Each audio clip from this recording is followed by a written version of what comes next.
Heyo! Hello everyone, I am EonShiKeno, back with some more Starcraft 2 commentaries. Today, we're going to be looking at a PvZ on Chikuros Plateau with none other than Grubby Manuel. I forget his last name. I do not know what that says. Harassment? Enchanted? I have no clue what he's saying. I'm lost. I'm lost with languages. I only took Spanish in high school. And of course English. But anyways, his opponent, as you can see here, the French player, Millennium Stephano, will be our Zerg player on the left side of Chikuros Plateau, already sending his Overlord out across the map. Grubby sending his probe out. I might be going to go for a, hatchery block. It's kind of what probes do these days. And fortunately, he's going the wrong side. Both players, fortunately, going the wrong direction. And they're just chatting up quite a storm here. Poor Super March. I don't know what they're talking about. It's terrible when your job is to like commentate what's going on and you have no clue what's going on. You're like, I don't know what they're saying.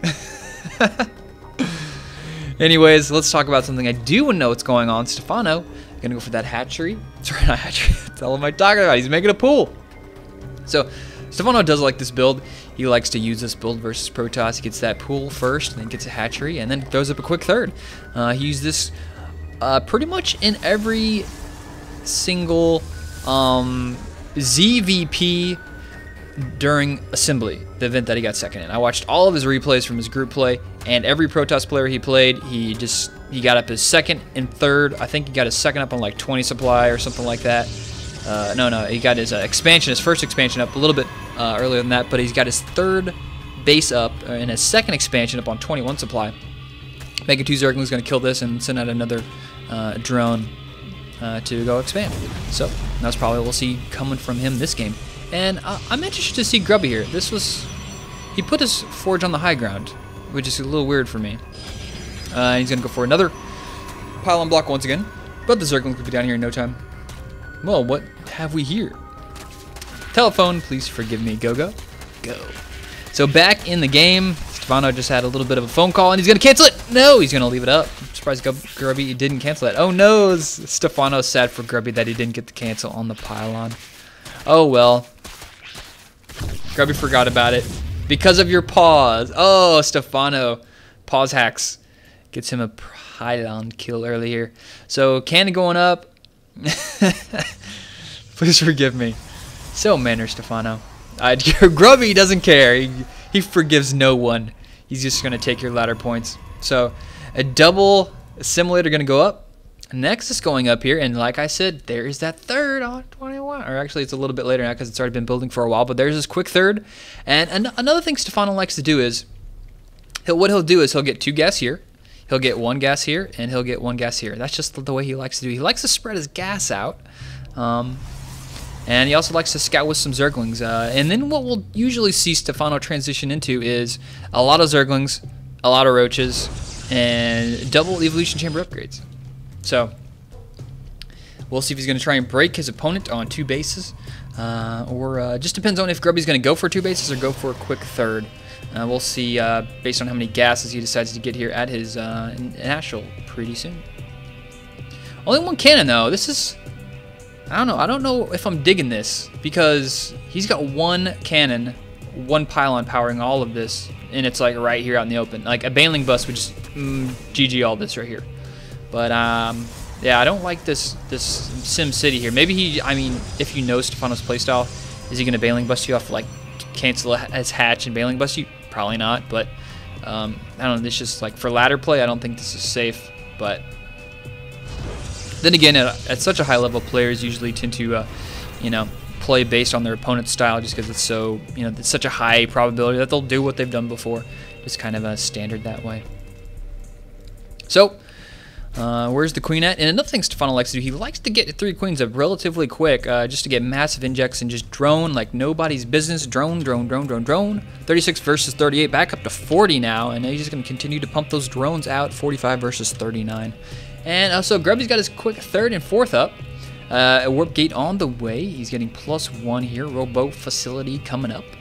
Might be going to go for some type of Colossus tech. That's what I would recommend. So Grubby did scout out this base. Yes, he did.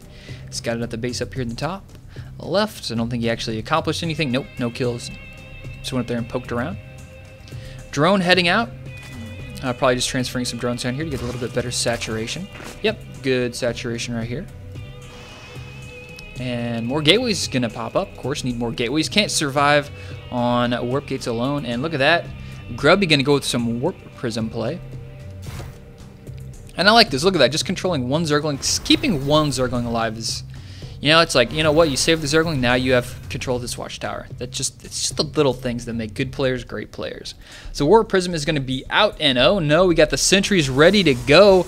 Grubby's going to try that sneaky little Warp Prism drop in the main Warp Prism force field down here, and then just kill all drones like nobody's business.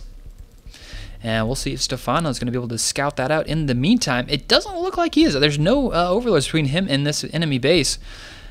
So this should come quite as a surprise to Stephano. He did manage, so that's why he put this Zealot up here, because he knew he was going to run through this path with the Warp Prism. And now he's warping in some, dude, so I guess he's going to go on the low ground with these Zealots and then come in the high ground and maybe just force field this. That might be what he's going to go for, not even just go for the mineral line. Anyway, Zealot's out in the front, just going to try and be a little bit of a diversion. Grubby loves these two-prong attacks. Here he comes into the main. The sentries are down, but he didn't get the force field. And now the roaches are out, and I think there's just too many units out. The roaches are out. They're going to kill all of those Zealots. Those Zealots are forced to run. And Grubby's attack just came just a couple seconds too late. The roaches got out. He's got +1 on the way. He's got Gilly Reconstitution on the way. And that was just so close. If he could have got into that main force field before those Zerglings got up in there, that would have been a completely different ball game. So, unfortunately, Grubby does not get that little bit of an advantage he was hoping for. Got Twilight Council up on the way. And once again, just Stephano. With Stephano's experience dealing with Pulse, like medevac drops, dealing with one Warp Prism isn't that much of a problem. You know, it's like, oh, one Warp Prism, not that big of a deal. And instead of dealing with like triple medevac drops with like, you know, 35 Marines, that's a little bit insane. So we have some force fields, going to get a couple drone kills. They do have vision of the high ground with the Overlord.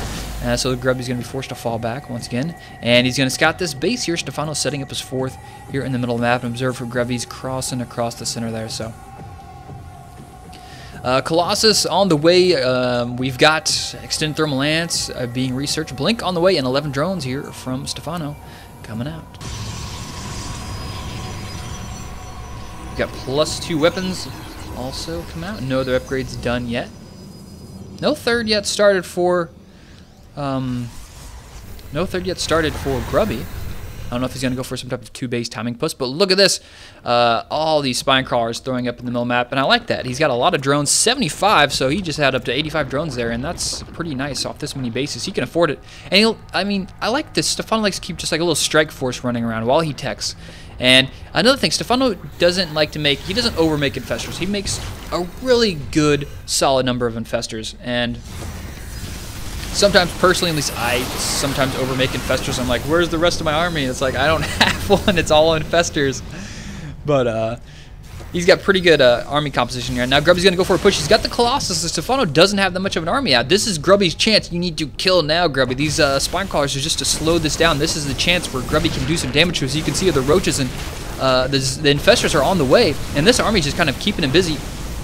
This is like his initial army he created. And now Grubby's going to do a decent job of taking out some of those guys. Stephano now rearranges some spine crawlers to kind of beefing up this portion of his attack. And now in the bottom left, we have an attack. Zealots down here going to start chopping up some drones, and at the same time, we have some more Zealots in here going to take out a queen. Is he going to get the queen? Probably not. Stephano's got a nice control of that queen there, backing those guys up. Zealots now down here going to work on taking out this hatchery, but there's a roach down here dealing some damage. More roaches coming up, and he should be able to deal with the rest of this. Hatchery's going to fall, and at the same time in the middle, Fungal's going to go down. He's going to get those infestors. These Colossus are out here trapped. They're going to get Fungaled, and so many Infested Terran. I wonder if he used that scroll wheel command. But anyways, those Colossus are just getting trashed. There's some Stalkers being warped in from the Warp Prism. Blink is done. He's got the 2 Colossus still alive. No Infestors left to be seen. I don't know if he's any Fungals. He's got Blink, he's got Colossus, but where are those Colossus going to go? They're going to go down to the bottom. Nice control here from Grubby. He's keeping most of those guys alive. Let's go. No, Colossus just does fall. And these Infested Terran dealing a lot of damage. Grubby's going to be forced to fall back. But more reinforcements on the way from Stephano. Stephano with a nice supply lead. 169 versus 107. 82 workers versus 66. Stephano with a nice macro lead, but Grubby abusing the maneuverability of his army and just walking the Colossus up here. Like, boop, boop, 2 steps up, blinking the Stalkers up. Now he's using the Warp Prism once again on the high ground. If he can throw down some sentries, force field this off, he can easily manage to remove this 4th base from Stephano. Throwing down some Swarm Eggs right underneath that Warp Prism. That's going to stop all reinforcements here coming from Grubby. Nice play there from Stephano. A lot of roaches on the way. +2, close to, actually +2 claws are now done. +2 armor is going. If he could get a fungal right there, you can snag that Colossus. Nope. He's going to get away. Live to die another day. So, more roaches coming out, and Stephano just loves making those roaches. Same time, we have the 3rd going up for Grubby, and a 5th going up for Stephano. Grubby did not manage to take out this base, just wounded a little bit.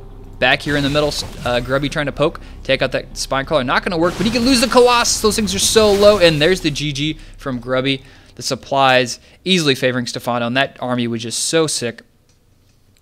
So Grubby tried to hit his timing there, tried to deal damage. If Grubby could have taken that 4th base out, he would have been in a lot better shape, but he just couldn't even manage to take out that 4th base, and by then, Stephano's army was just insane. He got such a nice macro lead, and Stephano's build, just like his build against Protoss, is very, very good. I watched a lot of replays, and he does almost the exact same thing versus every Protoss player, and it is just, it seems like it's so solid. I don't know whether it's because a lot of Protoss players are, you know, since they like to go Forge Fast Expand, they're like anticipating like maybe a 2-base timing attack.